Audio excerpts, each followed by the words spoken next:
like 38th graders. Okay, but so at our school we always start our lessons with a story about yourself or relating. You can make up story related to the content, but it helps like kids remember. Because they're like, oh, fractions. I remember that story. This got told. Okay, but yeah, that's my story. So when I was in 5th grade, I almost died on a trip to visit my family in the rural areas of Ethiopia. For those of you that know of curanderismo, spirituality, santeria, black magic, or if anyone's a fan of magical realism, you'll be able to follow me. My native family in Ethiopia was sure that I was sick because of the evil eye, or mal de ojo in Spanish. I couldn't eat, I was screaming in my sleep and constantly throwing up.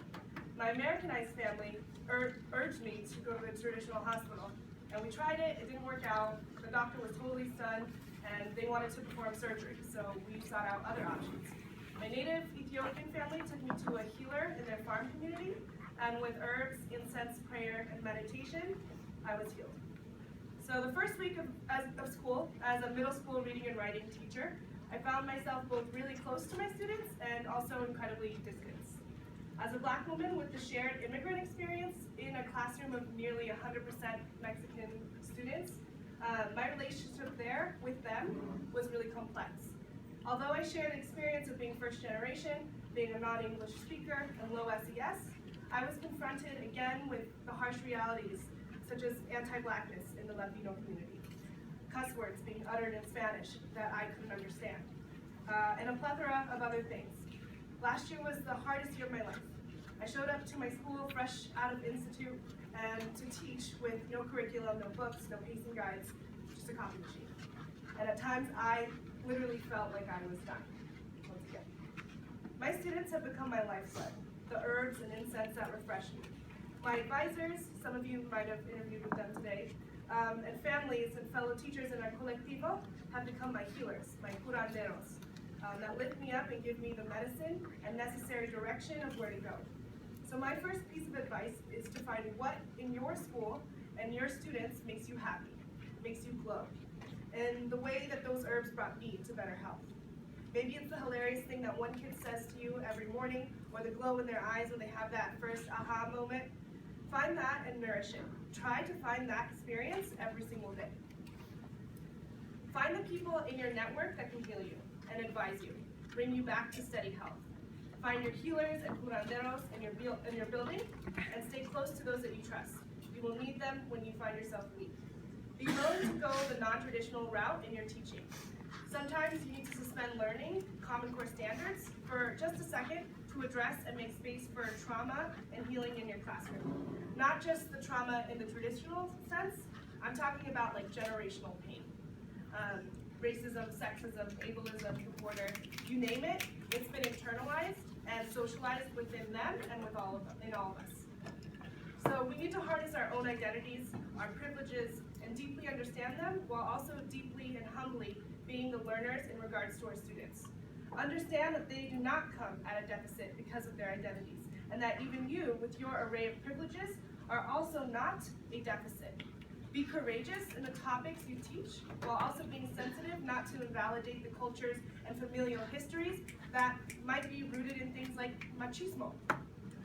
Understand that there are familial histories, trauma, and triumph of the youth in front of you, and they have ancestors and generations of wealth behind them.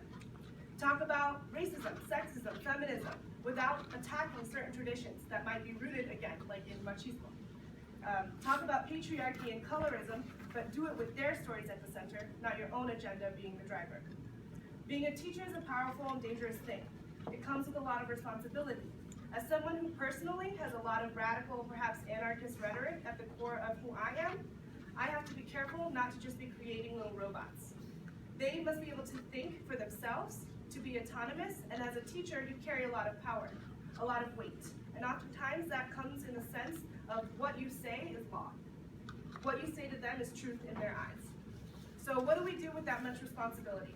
Sure, there are standards that we need to teach and content we need to get through, but while we do that, we also have to challenge ourselves. Am I teaching the whole human being here? Or am I simply being complicit in an education system that seeks to recreate a new working class, a working class that is to be dominated, that is to become a tool in the capitalist system we live in? How How can we teach our students to be independent, autonomous, critically conscious, and Common Core literate? That's hard. But the place you need to start is them. Their stories, their wealth of knowledge, the background information they already bring to the table, or in more academic words, their schema. Paulo Freire talks about this concept of the oppressor becoming obsessed with the oppressed, to the point where the oppressor, well-meaning as they might be, coming to educate the disempowered, just ends up infantilizing and patronizing these communities. This assumption that you are there to empower also begs the question that those you are serving are already at some deficit, that they are disempowered. This is the danger of the white savior complex and TFA's infamous white knight syndrome. Get rid of the idea that the communities you will come to serve are missing something, that you are going to be their wealth. They are rich in experience and culture already, and that can never be quantified. You are not their liberator. They can only liberate themselves. So please just relieve yourself of that burden right now. Because honey, you are not it.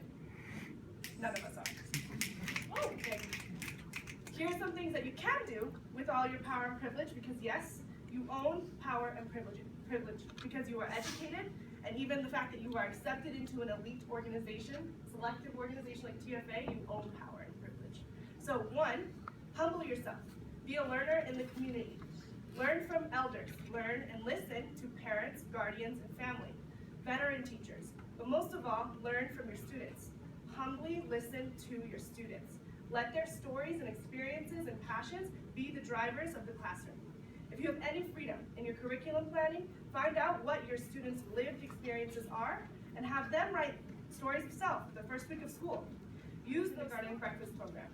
El Movimiento Chicano in Colorado, Los Seis de Boulder, the Martyrs of the Chicano Movement, the history of colonialism and indigenous resistance.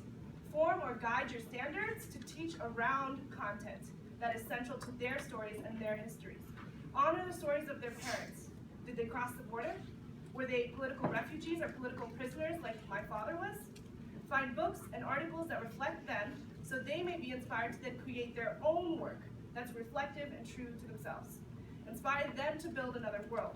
Don't indoctrinate them to say or believe what they think you want them to say. Not only is that oppressive, but it leads to a generation of students that are not autonomous and will follow whatever their leader says, which could be awful considering the political climate in America right now.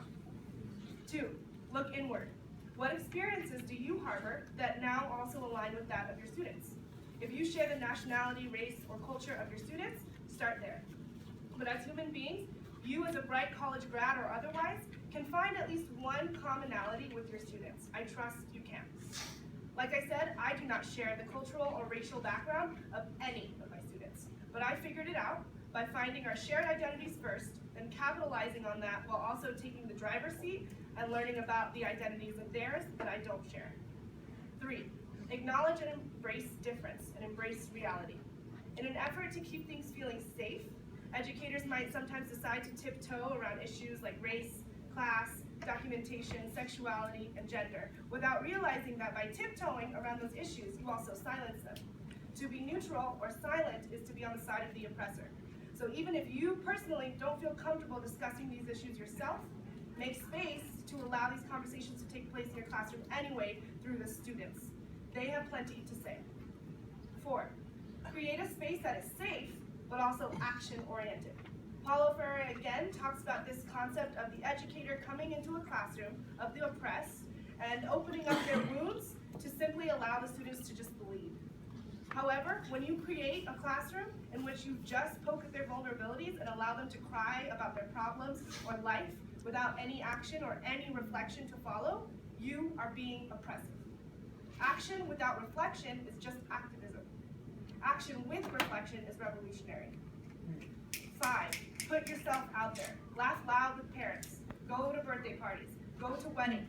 Go anywhere that a family or student was open enough to give you an invitation when you can.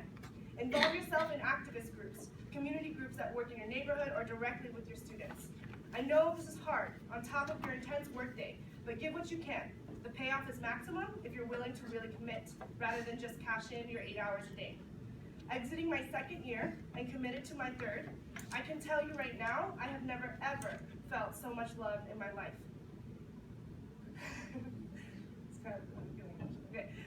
It is tough, but there isn't a day that goes by that I am genuinely filled to the brim with love. And I teach hormonal 6 to 8 weeks. Anything's possible. So I'll end with this quote, also by Paulo Freire, who's like my other lifeblood. Solidarity requires that one enter into the situation of those with whom one is in solidarity with. It means fighting by their side to transform.